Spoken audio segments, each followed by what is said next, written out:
car je ne crois pas que Dieu veut que nous ayons la moindre crainte. Je crois qu'il veut que nous soyons audacieux, courageux, sûrs de nous et pleins de foi. Audacieux, courageux, sûrs de nous et pleins de foi. Il veut que nous marchions la tête haute et non pas baissée.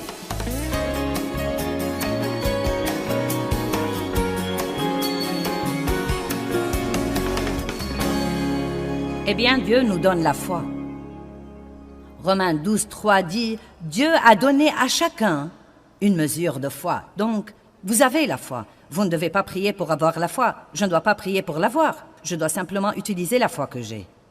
Et plus j'utilise la foi que j'ai, plus je serai fort. La foi peut s'accroître, mais le seul moyen de l'accroître, c'est de l'utiliser. Et la foi est une force. Elle est en fait une force puissante qui réside à l'intérieur de notre esprit.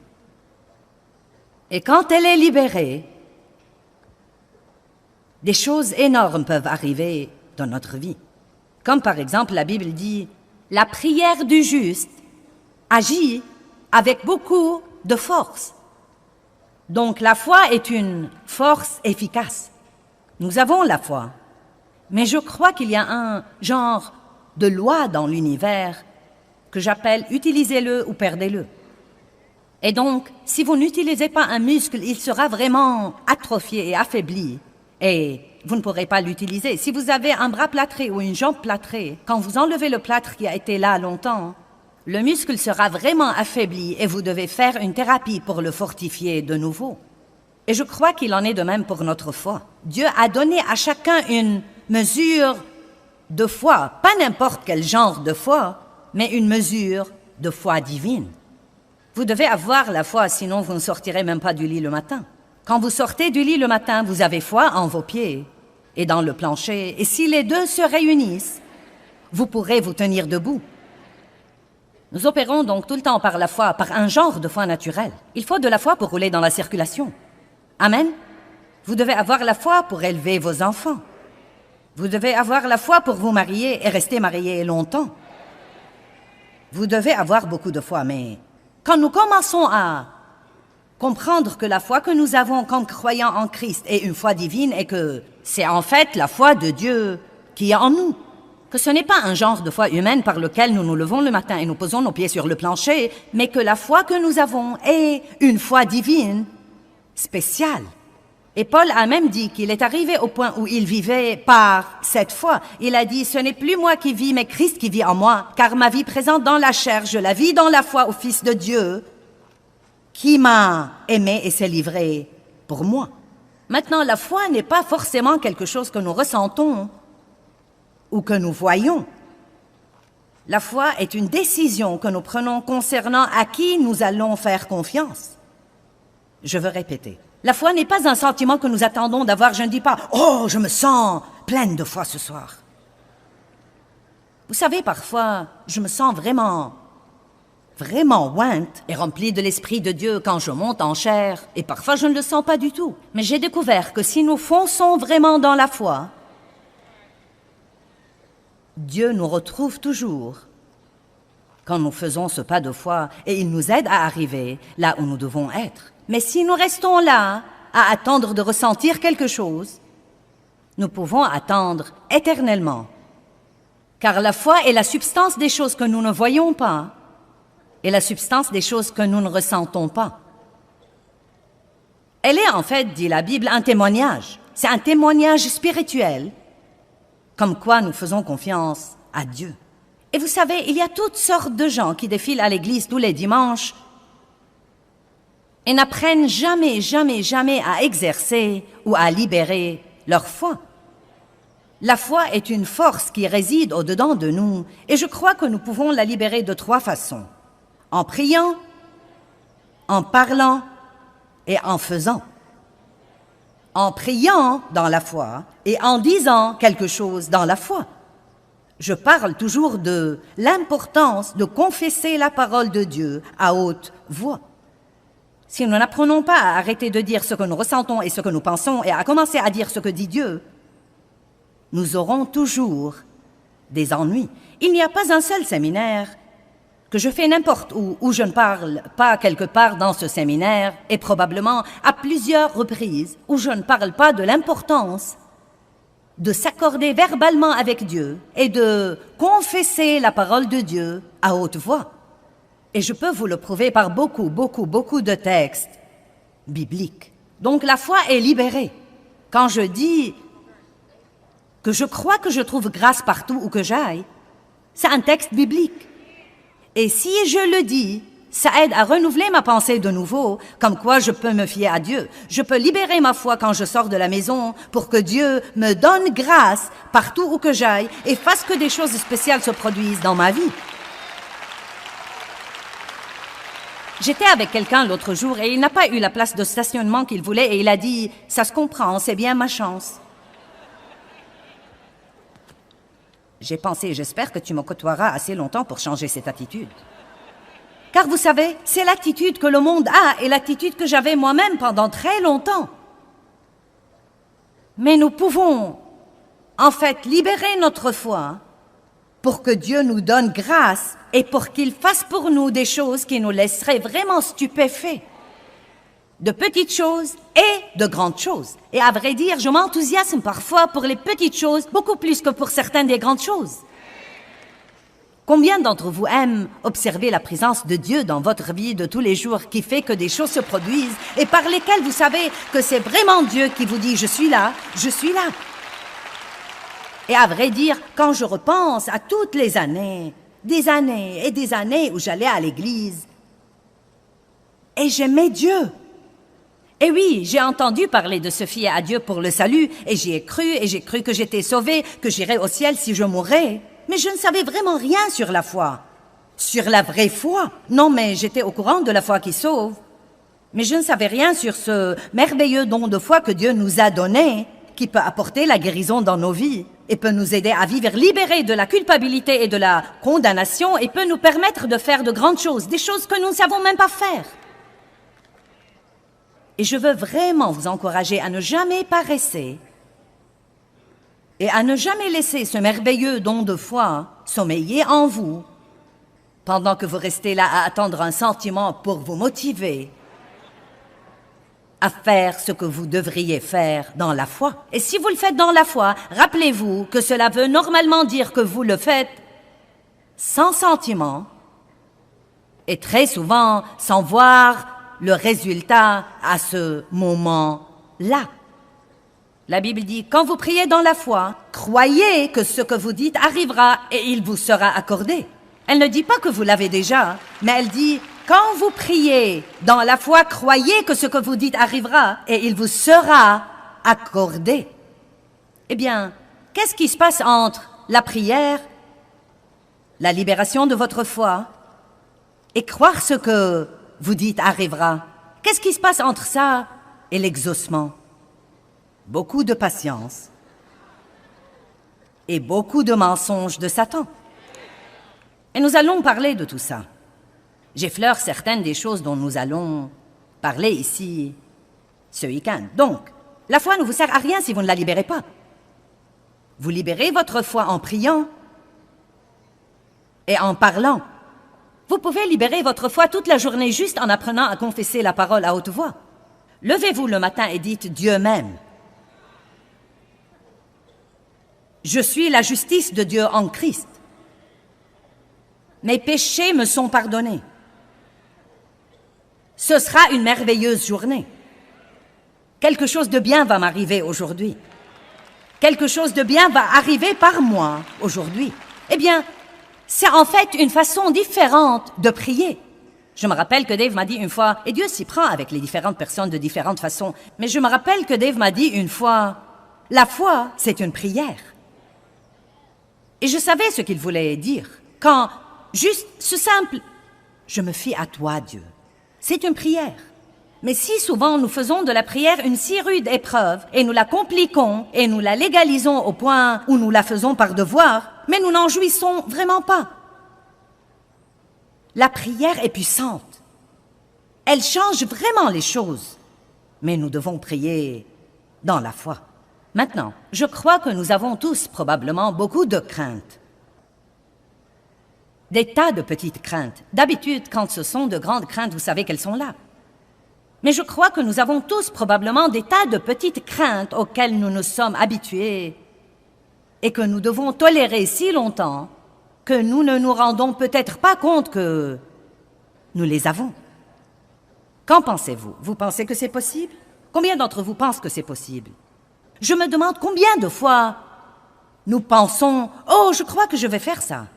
Et ensuite, une pensée craintive vient et nous disons « Je ne vais pas le faire ».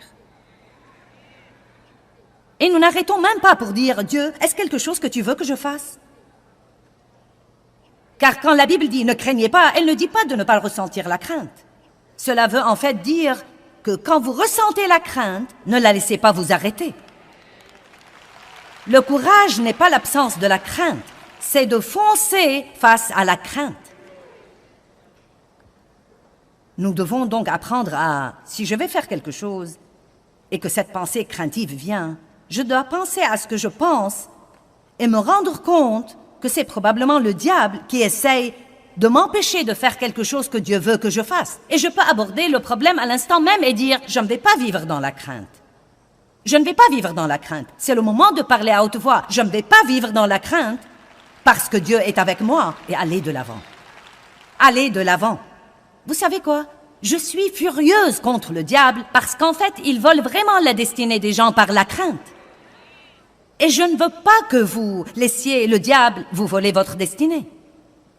Je veux que vous possédiez la terre promise et non seulement aller à l'église et entendre parler d'elle et en parler toute votre vie et prier pour la posséder, mais ne jamais vraiment vivre dans les promesses de Dieu. Je veux que vous jouissiez de Dieu et que vous jouissiez de vous et que vous jouissiez des gens qui vous entourent et que vous fassiez tout ce que vous pouvez faire dans votre vie pour la gloire de Dieu. Mais la crainte entravera tout ça. Ce serait probablement pitoyable si nous pouvions entasser tout ce que le diable a volé à tout le monde ici ce soir dans cette salle collectivement par la crainte. Nous serions absolument exaspérés pour avoir laissé l'ennemi nous faire ça. Oui, j'ai dit, pour avoir laissé l'ennemi nous faire ça. Il n'y a qu'une seule attitude que le chrétien puisse avoir envers la crainte qui soit acceptable à Dieu, et c'est très simplement la suivante. Je ne craindrai pas. Je ne craindrai pas. Cela ne veut pas dire que vous ne ressentirez pas de crainte. Si vous ne comprenez pas les nuances de ce que je dis maintenant, la prochaine fois que vous ressentez la crainte, vous direz « Ça n'a pas marché pour moi ». En fait, je vais vraiment faire un pas de foi là et dire quelque chose. Je ne suis pas sûre que vous puissiez chasser la crainte par la prière. Vous savez ce que vous devriez prier? Je crois que vous devriez prier Dieu de vous donner le courage de confronter la crainte quand elle vous assaille. Vous savez pourquoi? Parce que Satan va toujours essayer de vous empêcher d'avancer. Toujours. L'apôtre Paul dit dans 1 Corinthiens 16, verset 9, « Une porte grande et efficace est ouverte à mon activité et il y a beaucoup d'adversaires. » Nouveau niveau, nouveau diable. C'est comme ça que ça marche. Nous prions pour la promotion et nous oublions que nous aurons quelque chose avec la promotion. Une porte grande et efficace est ouverte à mon activité et il y a beaucoup d'adversaires. Ne demandez pas quelque chose à Dieu si vous n'êtes pas prêt à payer pour l'avoir. Parfois, Dieu essaie de nous donner quelque chose et nous sommes comme « Eh bien, je ne comprends pas ce qui se passe. » Eh bien, c'est le diable qui essaye de vous effrayer.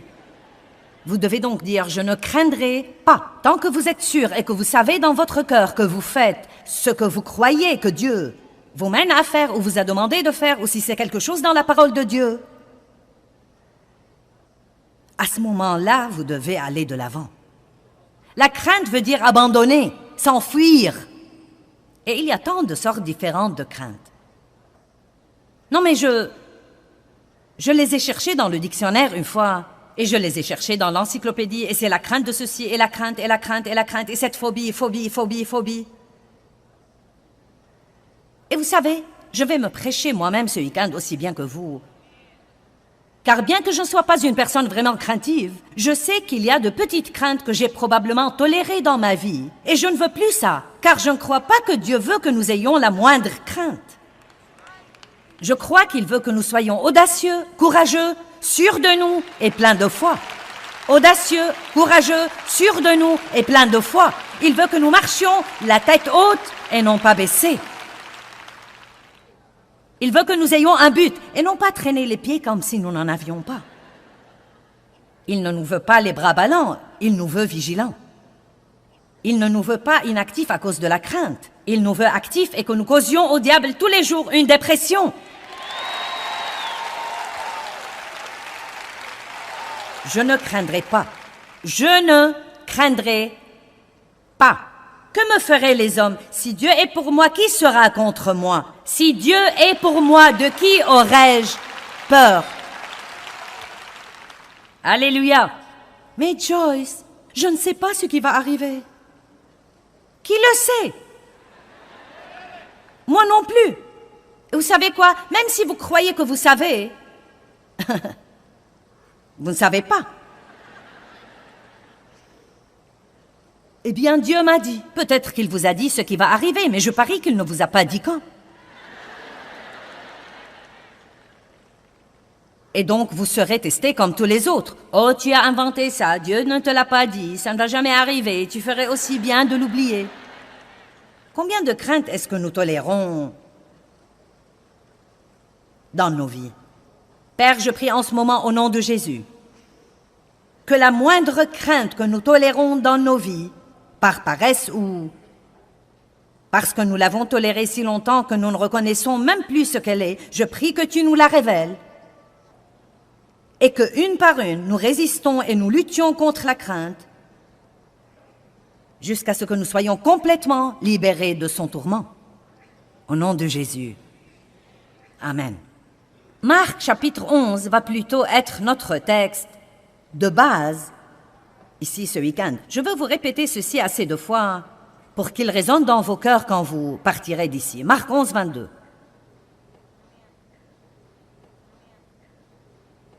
N'est-ce pas très amusant que nous soyons ensemble ce week-end?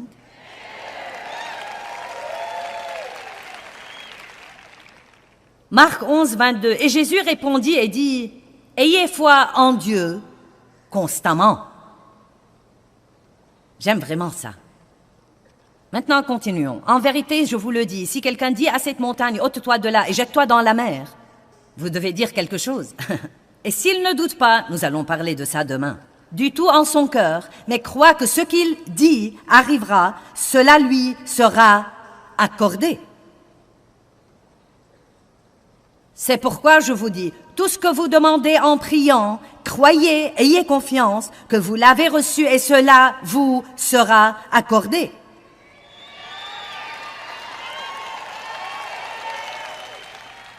Et je lance ceci pour faire bonne mesure. Eh bien, arrête là, Joyce. Et quand vous êtes debout en prière, si vous avez quelque chose contre quelqu'un, si vous avez quelque chose contre quelqu'un, si vous avez quelque chose contre quelqu'un,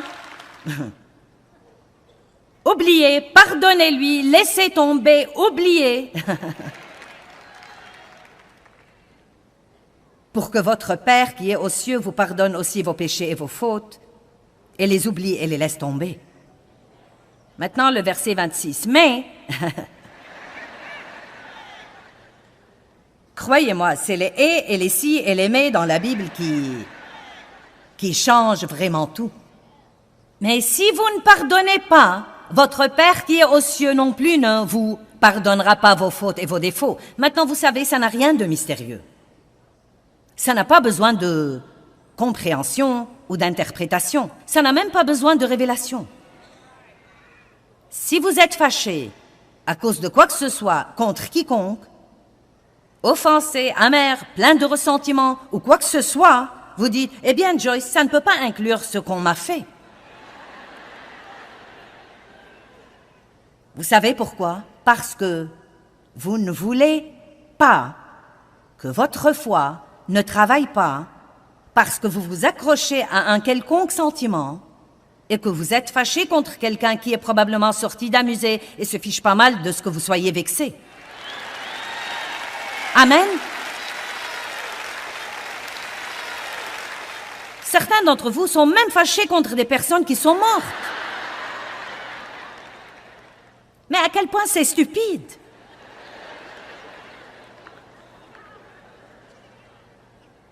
Ça n'aidera sûrement pas. Ayez foi en Dieu constamment. J'aime ça. Il ne dit pas ayez foi en Dieu jusqu'à ce qu'il y ait un problème imprévu, un grand problème. Ayez foi jusqu'à ce que vous deviez attendre longtemps ce que vous voulez que Dieu fasse. Ayez foi jusqu'à ce que la vie soit injuste. Ayez foi jusqu'à ce que quelqu'un vous maltraite. Ayez foi jusqu'à ce que vos ennemis semblent être plus bénis que vous. Il n'y a pas de jusqu'à ce que. J'aime ce que Dave dit sur la foi. Il dit la seule fin pieuse de la foi devrait être l'exaucement de votre prière. Amen. En d'autres termes, si j'espère en Dieu pour une voiture et que je l'obtiens, je ne dois plus avoir la foi pour cela désormais. J'utilise ma foi pour quelque chose d'autre. Mais jusqu'à ce que j'ai l'exaucement, la seule chose qui devrait jamais m'empêcher de croire n'est pas combien de temps j'attends, non pas combien c'est dur, non pas les mensonges de Satan. La seule chose qui devrait m'arrêter, c'est quand j'ai l'exaucement. Et même si nous mourrons en espérant en Dieu pour quelque chose que nous n'avons jamais eu, en réalité, Dieu sera content. Vous ne vous êtes pas enthousiasmé pour ça.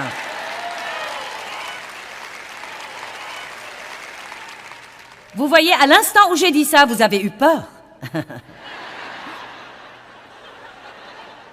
Tu veux dire que je ne l'aurai pas? Vous voyez, voilà le problème. Maintenant, regardez-moi. Ce n'est pas avoir ce que nous voulons qui nous rend heureux. C'est dans l'attitude de foi dans laquelle nous vivons et dans la confiance en Dieu que nous trouvons la paix et la joie.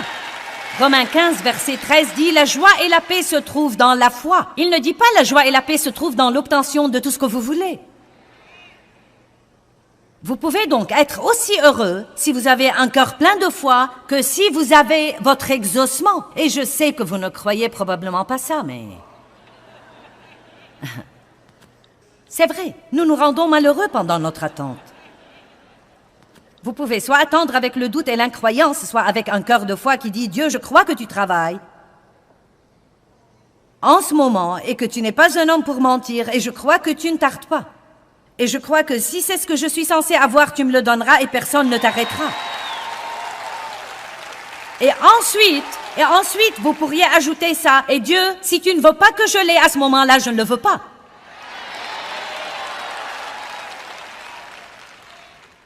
Car la vérité est que, écoutez, si vous avez prié dans la foi et que vous êtes prêt à attendre et que ce que vous avez demandé est quelque chose que Dieu veut que vous ayez, à ce moment-là, personne ne peut l'arrêter. Personne! Aucun diable! Personne! Personne! Eh bien, 1 Jean 4, 18 nous enseigne que l'amour parfait chasse la crainte. Et vous savez, vous pouvez être sûr que Dieu a un amour parfait pour vous. Il a un amour parfait pour nous tous. Et en fait, Dieu travaille toutes choses en notre faveur, même quand ça n'en a pas l'air. Maintenant, rappelez-vous de ceci. Bien que vos circonstances aujourd'hui n'aient peut-être pas l'air aussi bonnes que ça, Dieu vous aime vraiment et il a un bon plan pour vous et il travaille dans les coulisses pour faire que ce bon plan s'accomplisse dans votre vie. Mais il veut que vous vous accordiez avec lui et que vous croyiez ça.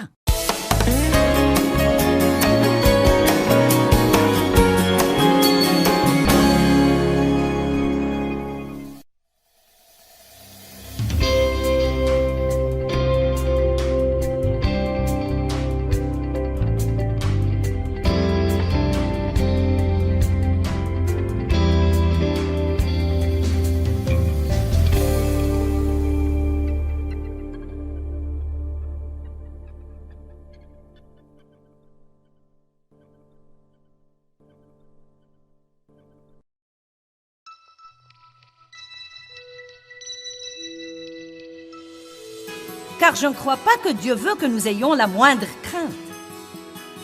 Je crois qu'il veut que nous soyons audacieux, courageux, sûrs de nous et pleins de foi. Audacieux, courageux, sûrs de nous et pleins de foi. Il veut que nous marchions la tête haute et non pas baissée.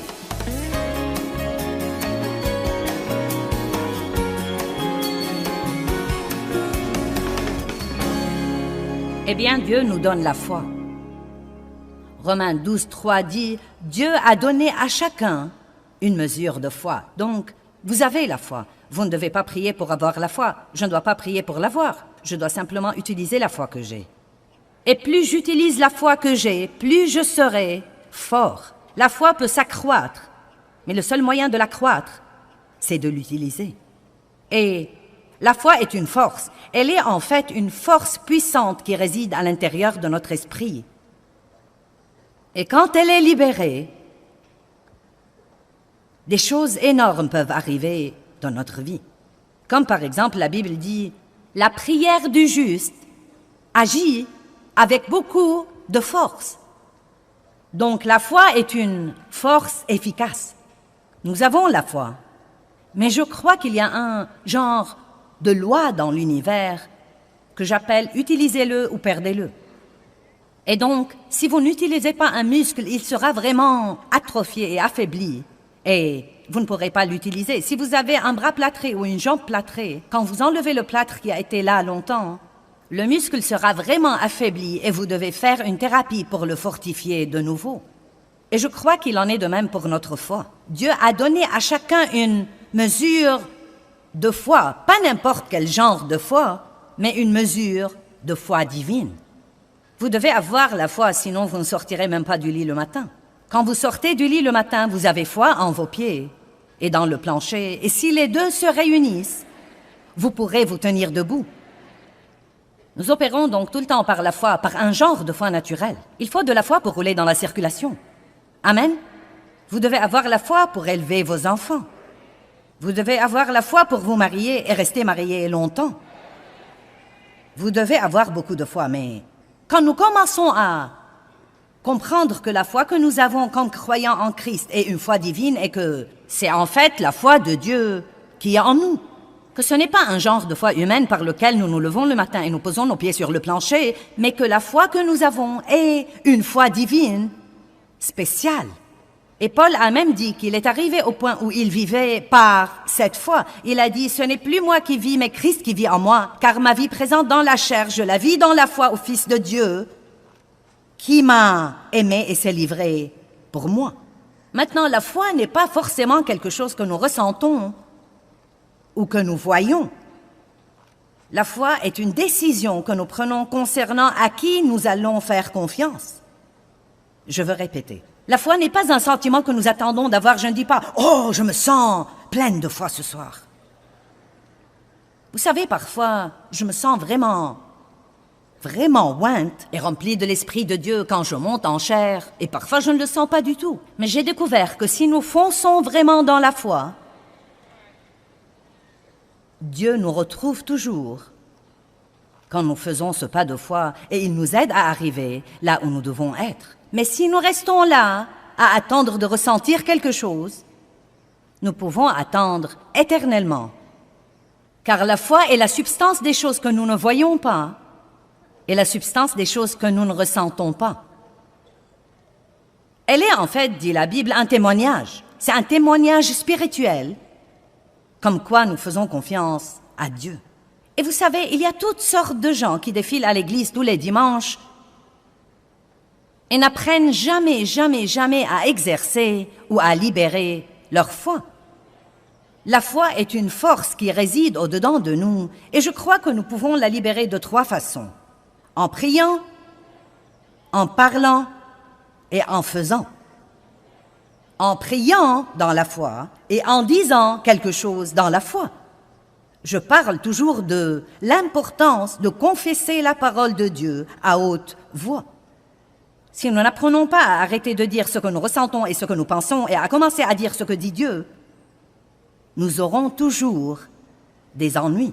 Il n'y a pas un seul séminaire que je fais n'importe où je ne parle pas quelque part dans ce séminaire, et probablement à plusieurs reprises, où je ne parle pas de l'importance de s'accorder verbalement avec Dieu et de confesser la parole de Dieu à haute voix. Et je peux vous le prouver par beaucoup de textes bibliques. Donc la foi est libérée. Quand je dis que je crois que je trouve grâce partout où que j'aille, c'est un texte biblique. Et si je le dis, ça aide à renouveler ma pensée de nouveau, comme quoi je peux me fier à Dieu. Je peux libérer ma foi quand je sors de la maison pour que Dieu me donne grâce partout où que j'aille et fasse que des choses spéciales se produisent dans ma vie. J'étais avec quelqu'un l'autre jour et il n'a pas eu la place de stationnement qu'il voulait et il a dit « Ça se comprend, c'est bien ma chance ». J'ai pensé, j'espère que tu me côtoieras assez longtemps pour changer cette attitude. Car vous savez, c'est l'attitude que le monde a et l'attitude que j'avais moi-même pendant très longtemps. Mais nous pouvons, en fait, libérer notre foi pour que Dieu nous donne grâce et pour qu'il fasse pour nous des choses qui nous laisseraient vraiment stupéfaits. De petites choses et de grandes choses. Et à vrai dire, je m'enthousiasme parfois pour les petites choses, beaucoup plus que pour certaines des grandes choses. Combien d'entre vous aiment observer la présence de Dieu dans votre vie de tous les jours qui fait que des choses se produisent et par lesquelles vous savez que c'est vraiment Dieu qui vous dit « Je suis là, je suis là ». Et à vrai dire, quand je repense à toutes les années, des années et des années où j'allais à l'église, et j'aimais Dieu. Et oui, j'ai entendu parler de se fier à Dieu pour le salut, et j'y ai cru, et j'ai cru que j'étais sauvée, que j'irais au ciel si je mourais. Mais je ne savais vraiment rien sur la foi. Sur la vraie foi. Non, mais j'étais au courant de la foi qui sauve. Mais je ne savais rien sur ce merveilleux don de foi que Dieu nous a donné, qui peut apporter la guérison dans nos vies, et peut nous aider à vivre libérés de la culpabilité et de la condamnation, et peut nous permettre de faire de grandes choses, des choses que nous ne savons même pas faire.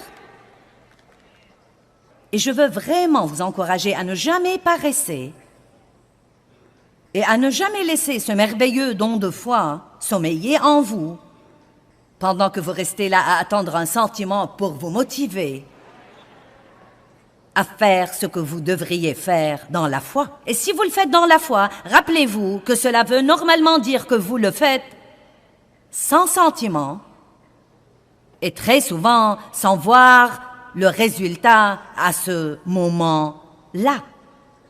La Bible dit, quand vous priez dans la foi, croyez que ce que vous dites arrivera et il vous sera accordé.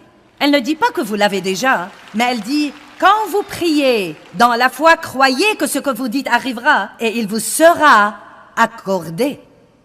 Eh bien, qu'est-ce qui se passe entre la prière, la libération de votre foi et croire ce que vous dites arrivera? Qu'est-ce qui se passe entre ça et l'exaucement? Beaucoup de patience et beaucoup de mensonges de Satan.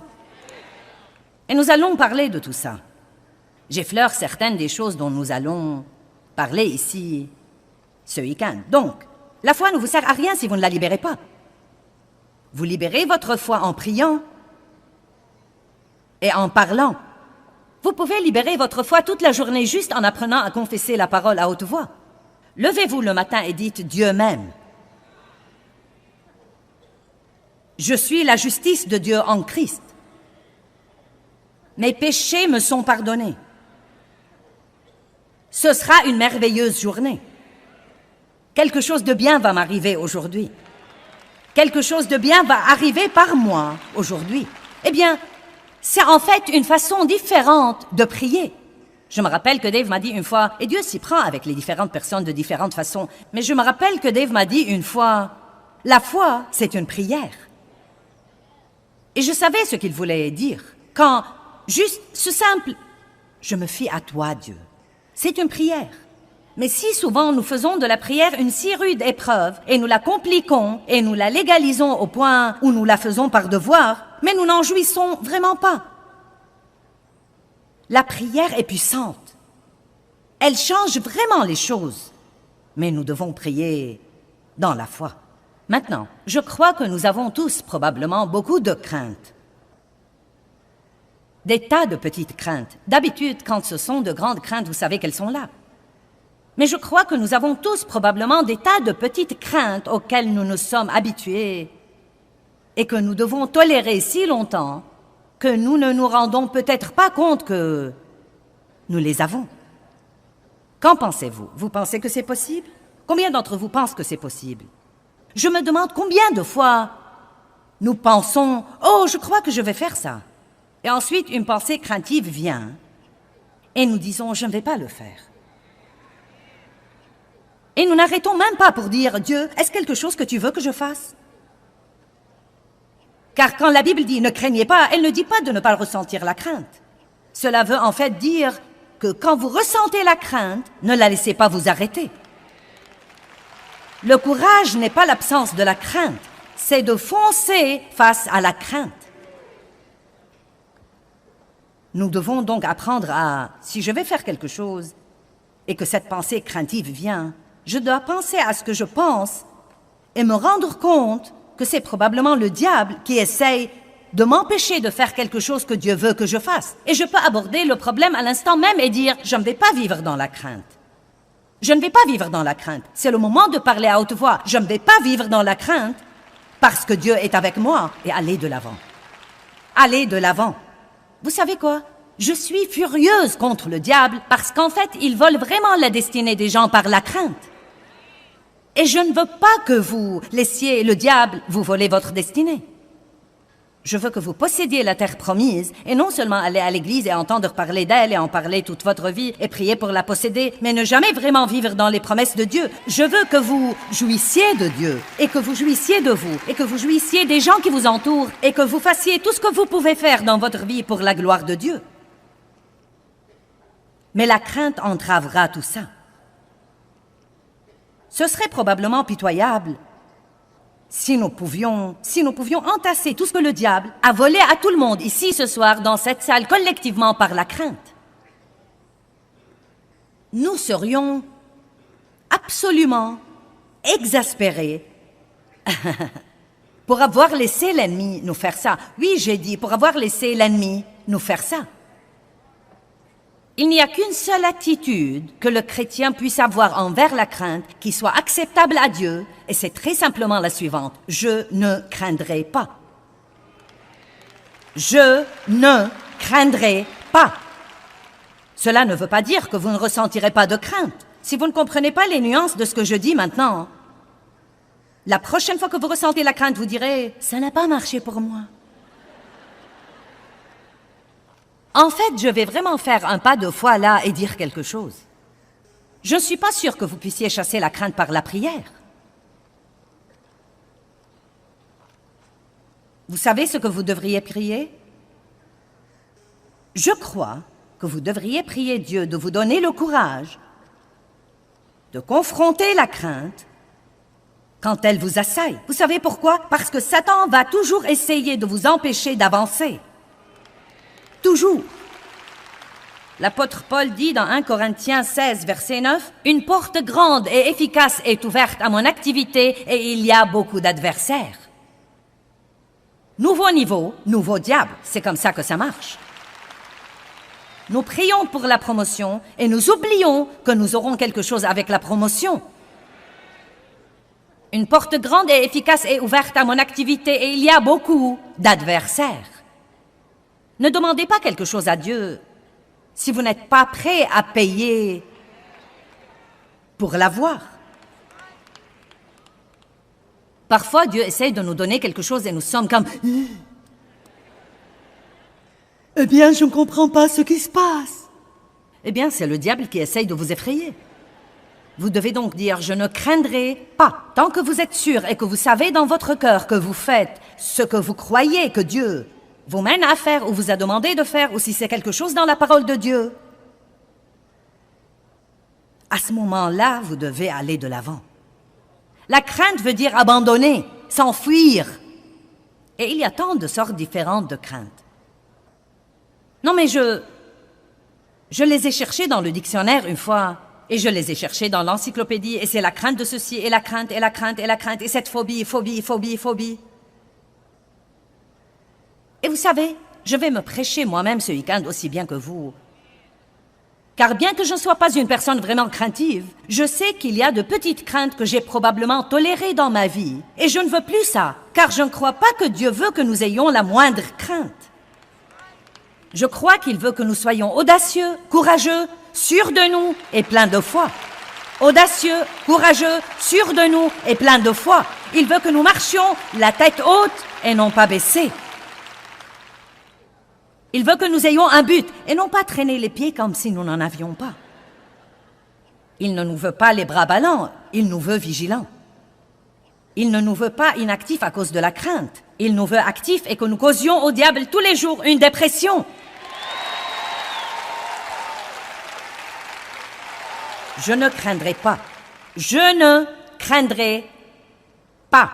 Que me feraient les hommes? Si Dieu est pour moi, qui sera contre moi? Si Dieu est pour moi, de qui aurais-je peur? Alléluia. Mais Joyce, je ne sais pas ce qui va arriver. Qui le sait? Moi non plus. Et vous savez quoi? Même si vous croyez que vous savez, vous ne savez pas. Eh bien, Dieu m'a dit. Peut-être qu'il vous a dit ce qui va arriver, mais je parie qu'il ne vous a pas dit quand. Et donc, vous serez testé comme tous les autres. Oh, tu as inventé ça, Dieu ne te l'a pas dit, ça ne va jamais arriver, tu ferais aussi bien de l'oublier. Combien de craintes est-ce que nous tolérons dans nos vies? Père, je prie en ce moment au nom de Jésus que la moindre crainte que nous tolérons dans nos vies, par paresse ou parce que nous l'avons tolérée si longtemps que nous ne reconnaissons même plus ce qu'elle est, je prie que tu nous la révèles et que, une par une, nous résistons et nous luttions contre la crainte jusqu'à ce que nous soyons complètement libérés de son tourment. Au nom de Jésus. Amen.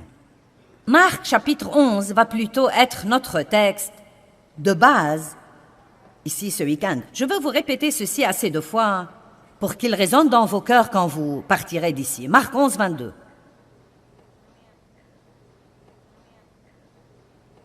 N'est-ce pas très amusant que nous soyons ensemble ce week-end?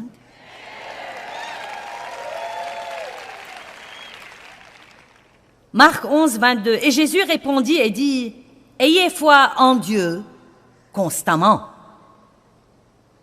J'aime vraiment ça. Maintenant, continuons. En vérité, je vous le dis, si quelqu'un dit à cette montagne, « ôte-toi de là et jette-toi dans la mer », vous devez dire quelque chose. Et s'il ne doute pas, nous allons parler de ça demain. Du tout en son cœur, mais croit que ce qu'il dit arrivera, cela lui sera accordé. C'est pourquoi je vous dis, tout ce que vous demandez en priant, croyez, ayez confiance que vous l'avez reçu et cela vous sera accordé.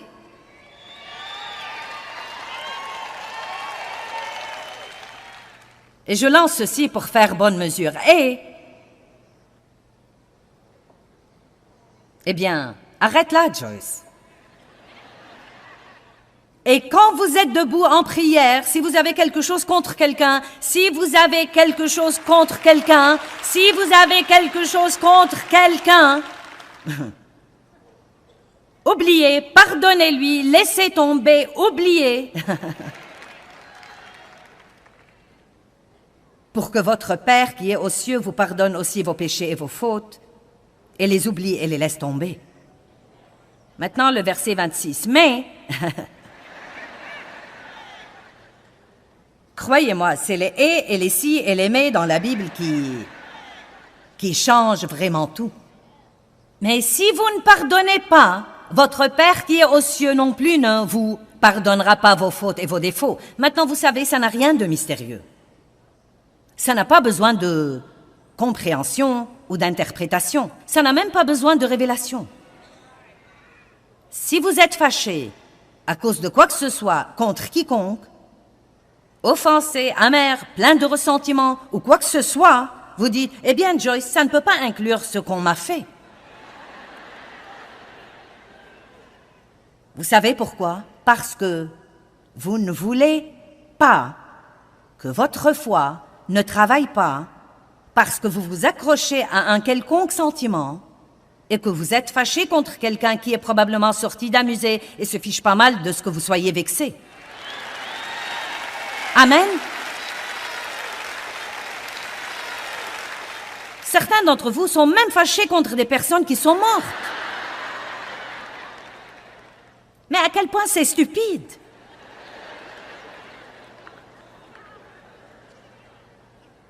Ça n'aidera sûrement pas. Ayez foi en Dieu constamment. J'aime ça. Il ne dit pas ayez foi en Dieu jusqu'à ce qu'il y ait un problème imprévu, un grand problème. Ayez foi jusqu'à ce que vous deviez attendre longtemps ce que vous voulez que Dieu fasse. Ayez foi jusqu'à ce que la vie soit injuste. Ayez foi jusqu'à ce que quelqu'un vous maltraite. Ayez foi jusqu'à ce que vos ennemis semblent être plus bénis que vous. Il n'y a pas de jusqu'à ce que. J'aime ce que Dave dit sur la foi. Il dit la seule fin pieuse de la foi devrait être l'exaucement de votre prière. Amen. En d'autres termes, si j'espère en Dieu pour une voiture et que je l'obtiens, je ne dois plus avoir la foi pour cela désormais. J'utilise ma foi pour quelque chose d'autre.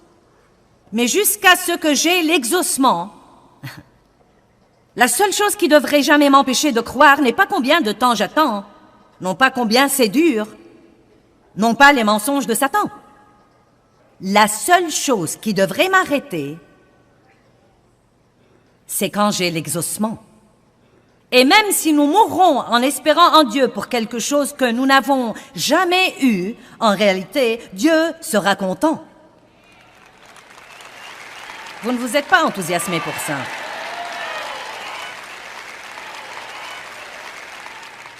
Vous voyez, à l'instant où j'ai dit ça, vous avez eu peur.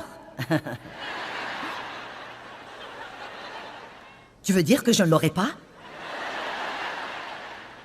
Vous voyez, voilà le problème. Maintenant, regardez-moi. Ce n'est pas avoir ce que nous voulons qui nous rend heureux.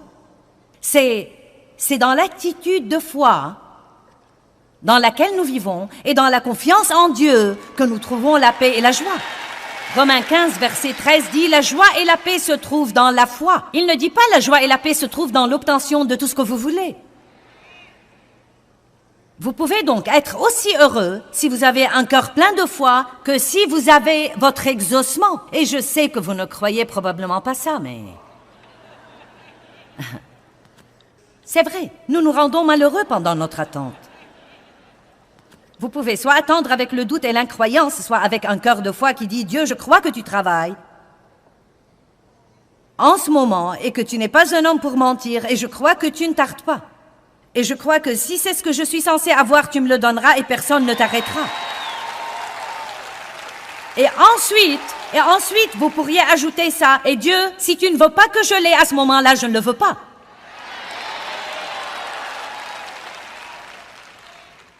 Car la vérité est que, écoutez, si vous avez prié dans la foi et que vous êtes prêt à attendre et que ce que vous avez demandé est quelque chose que Dieu veut que vous ayez, à ce moment-là, personne ne peut l'arrêter. Personne! Aucun diable! Personne! Personne! Eh bien, 1 Jean 4, 18 nous enseigne que l'amour parfait chasse la crainte. Et vous savez, vous pouvez être sûr que Dieu a un amour parfait pour vous. Il a un amour parfait pour nous tous. Et en fait, Dieu travaille toutes choses en notre faveur, même quand ça n'en a pas l'air. Maintenant, rappelez-vous de ceci. Bien que vos circonstances aujourd'hui n'aient peut-être pas l'air aussi bonnes que ça, Dieu vous aime vraiment et il a un bon plan pour vous et il travaille dans les coulisses pour faire que ce bon plan s'accomplisse dans votre vie. Mais il veut que vous vous accordiez avec lui et que vous croyiez ça.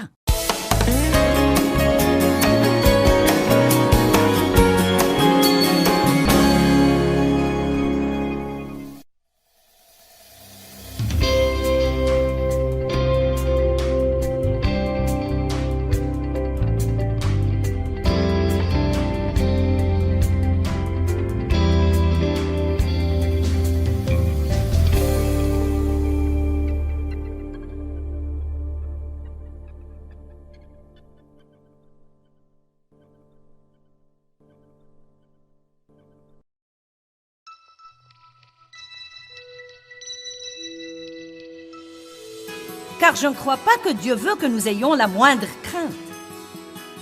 Je crois qu'il veut que nous soyons audacieux, courageux, sûrs de nous et pleins de foi. Audacieux, courageux, sûrs de nous et pleins de foi. Il veut que nous marchions la tête haute et non pas baissée.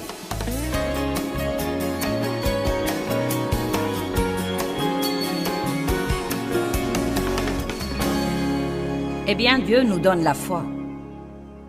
Romains 12, 3 dit « Dieu a donné à chacun une mesure de foi. » Donc, vous avez la foi. Vous ne devez pas prier pour avoir la foi. Je ne dois pas prier pour l'avoir. Je dois simplement utiliser la foi que j'ai. Et plus j'utilise la foi que j'ai, plus je serai fort. La foi peut s'accroître, mais le seul moyen de l'accroître, c'est de l'utiliser. Et la foi est une force. Elle est en fait une force puissante qui réside à l'intérieur de notre esprit. Et quand elle est libérée, des choses énormes peuvent arriver dans notre vie. Comme par exemple, la Bible dit « La prière du juste agit avec beaucoup de force. » Donc la foi est une force efficace. Nous avons la foi. Mais je crois qu'il y a un genre de loi dans l'univers que j'appelle « utilisez-le ou perdez-le ».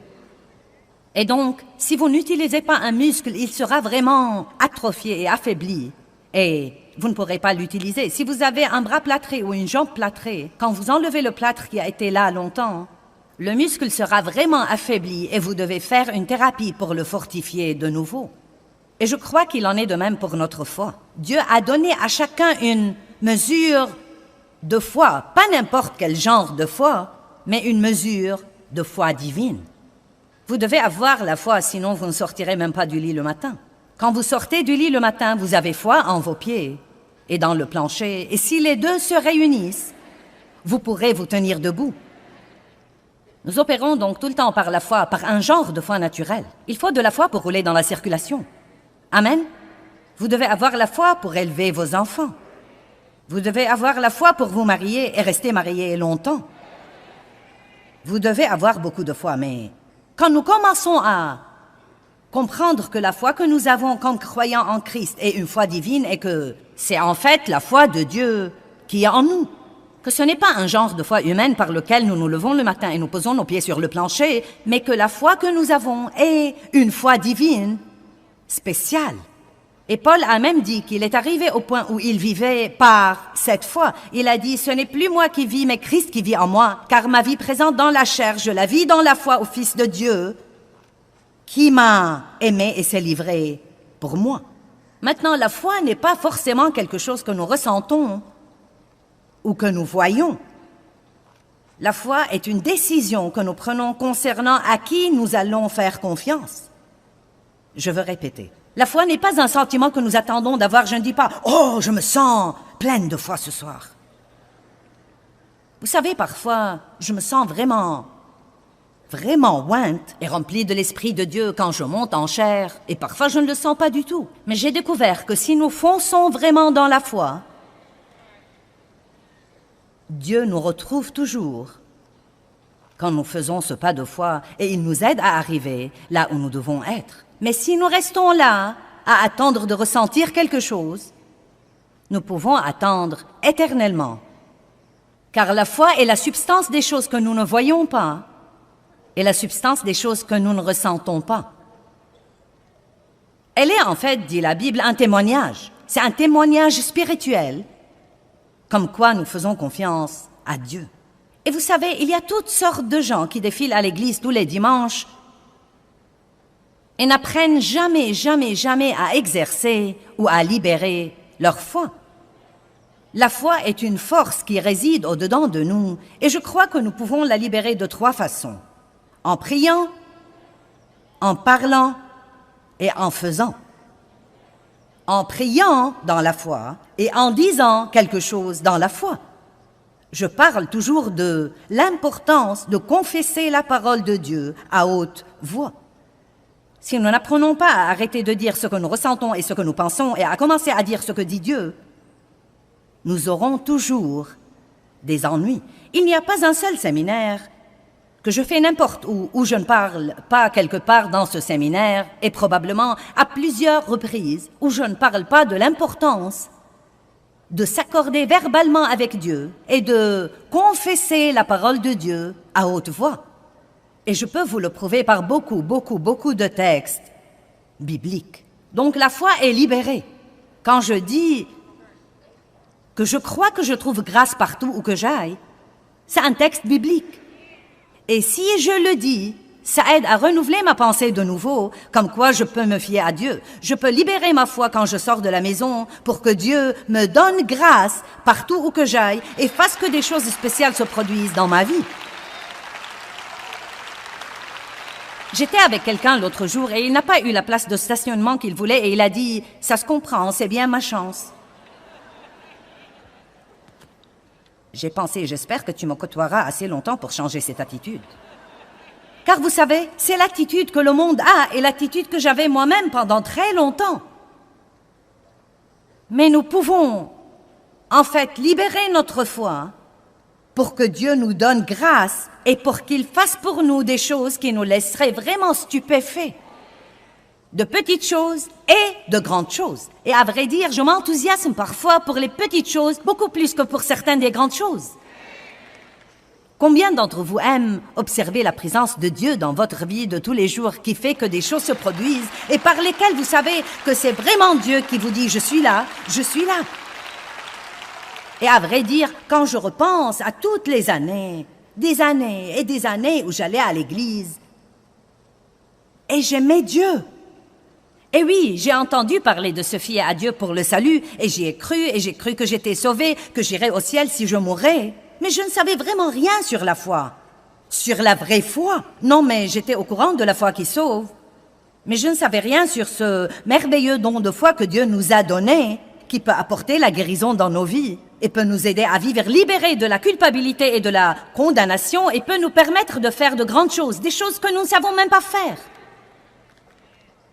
Et je veux vraiment vous encourager à ne jamais paresser et à ne jamais laisser ce merveilleux don de foi sommeiller en vous pendant que vous restez là à attendre un sentiment pour vous motiver à faire ce que vous devriez faire dans la foi. Et si vous le faites dans la foi, rappelez-vous que cela veut normalement dire que vous le faites sans sentiment et très souvent sans voir le résultat à ce moment-là.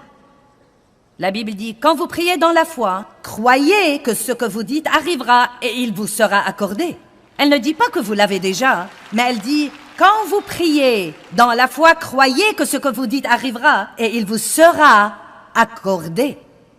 Eh bien, qu'est-ce qui se passe entre la prière, la libération de votre foi et croire ce que vous dites arrivera?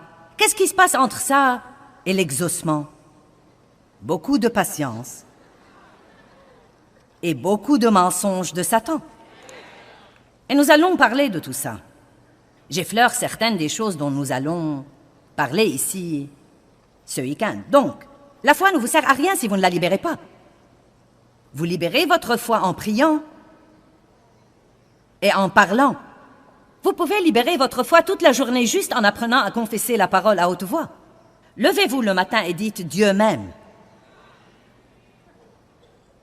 Je suis la justice de Dieu en Christ. Mes péchés me sont pardonnés. Ce sera une merveilleuse journée. Quelque chose de bien va m'arriver aujourd'hui. Quelque chose de bien va...